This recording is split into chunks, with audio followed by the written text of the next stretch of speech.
So we had this Mormon guy on our podcast yesterday, and I'm still thinking about not even the podcast. Those episodes will speak for themselves. It's the interaction that we had at dinner afterwards that wasn't recorded, and also I was a little bit buzzed. That is the story I want to tell you right now.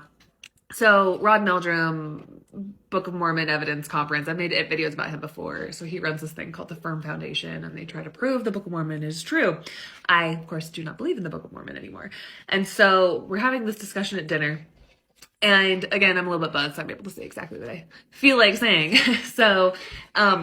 So he's telling me and John DeLynn about how the Firm Foundation that he runs that tries to prove the Book of Mormon is true, how they that they bought this boat, this replica Phoenician boat. And I was kind of playing dumb. And I was like, oh, why'd you guys buy that? And he's like, because they sailed it around Africa and across the Atlantic. And I'm like, okay, I'm following, okay. And he's like, which proves that Nephi and his family in 600 BC also could have done the same. And I'm like, see, that's where you lost me. I was like, a replica Phoenician boat proves that the Phoenicians built a boat.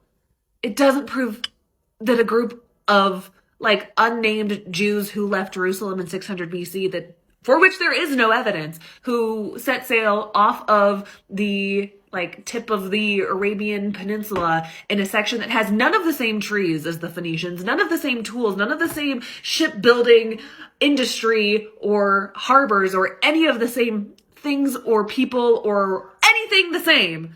I'm like, that doesn't prove anything that Nephi could have done. I was like, I don't see how you're getting where's the logic from the Phoenicians built a boat, therefore this other group in a different location could have also done it at a different time period, never once meeting. No, never once those two being like ships passing in the night. I don't follow your logic, Rod. And then he changes the subject and he's like, well, in the Book of Mormon, Nephi's brothers were murmuring and they said to Nephi, oh, you can't build a ship, which proves that they knew what ships were, is what Rod said to me. And I'm like, Rod, look at me. All that proves is that Joseph Smith knew what a ship was.